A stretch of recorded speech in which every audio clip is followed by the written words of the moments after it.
Hello everyone, I'm Andrew, and I will be presenting my final year project on sharing research data, insights from a decade of open access publications at HKU.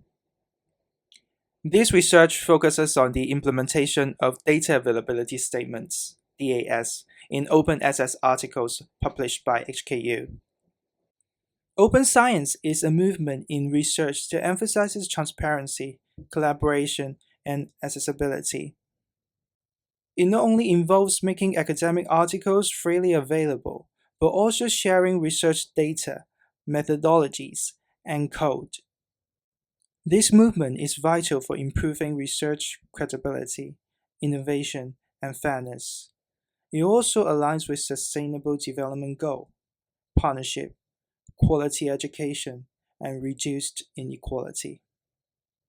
However, there are also some barriers that may slow down its progress, such as high time costs.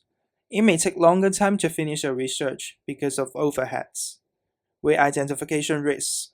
People in the shared data can be potentially re-identified, and incentive misalignment. Researchers are still evaluated using the traditional way based on their number of publications and citations. This research was conducted for several key reasons. First, we know that there are both drivers and barriers of open science, and we wanted to investigate how these factors may introduce different development trends in open data. Second, there isn't enough quantitative analysis available on open data, and we felt it was important to address this gap. Third, we recognize that HKU is a signatory of the Berlin Declaration on Open Access, which highlights its commitment to open science. Finally, as one of the leading research-intensive universities, HKU has a significant role in shaping these discussions. So, this study analyzed open data of HKU from 2014 to 2024. In this study, I answered these three questions. What is the status of DAS implementation among publishers used by HKU authors? How have authors at HKU shared data over the past decade? Which repositories are currently utilized by authors at HKU for data storage? To answer these questions, I use 25,296 open access articles out of all articles published by HKU over the past decade. Before investigating all open access articles, I first sampled 260 articles from top 57 publishers, because these publishers were responsible for 80% of the publications. These samples were used to explore DAS and test the performance of programs. In total, two programs were tested, one for scraping and the other for extracting DAS. Even though the scraping program was able to scrape only 64.2% of the sample articles, there's actually a good chance that most DAS articles are covered. We found a coverage rate of 74.1%, 83 out of 112 DAS articles. For the DAS extraction program, we were able to successfully extract the DAS session from over 95% of the scrapable sample DAS articles. Only 4 out of 83 articles couldn't be extracted, and that's mainly because of unusual HTML tag used by the publishers, or restrictions from publishers that made scraping incomplete. To classify DAS into different types for open data analysis, we built 4 classification models predicting different types of DAS, such as repository, in paper or supplementary information, upon request, and access restricted. Overall, their performance is pretty good, with 3 models hitting an F1 score of 0.93 or higher.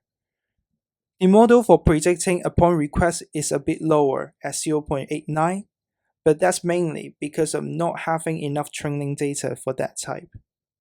After testing and being satisfied with the performance of the programs and models, they were deployed on all open access articles. In the end, out of all articles, only 57.4%, that is 14,524 articles, were scrapable and used for analysis.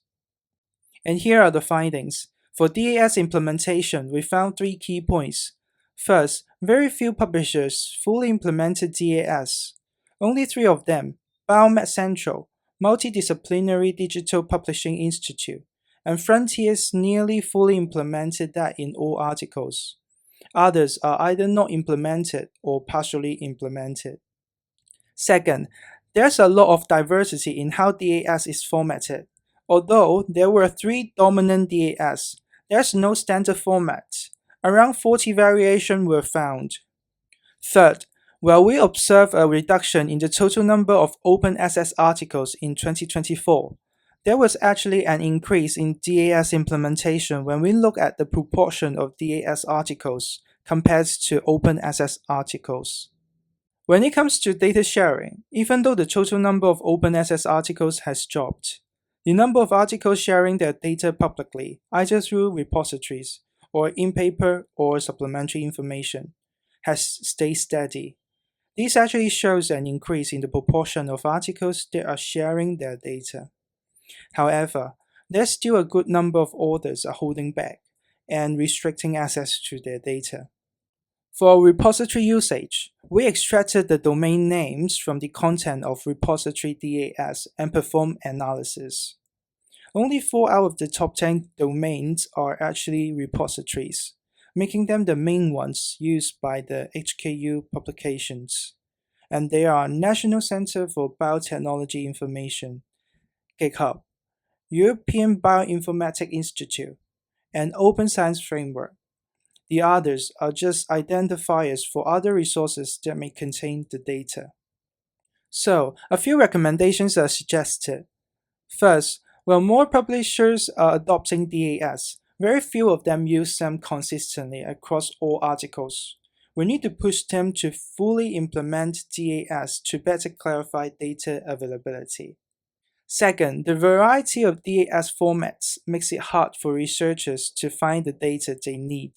Standardizing these statements would make searches easier and improve accessibility. Third, even though data sharing is increasing among open access researchers, many articles still limit access to their data. Future research should look into why this happens and how we can remove those barriers. Lastly, we should encourage researchers to use their university's repositories because they usually offer better support and training than third-party options, making it easier for researchers to manage their data. And that is my research on open data at HKU. Thank you.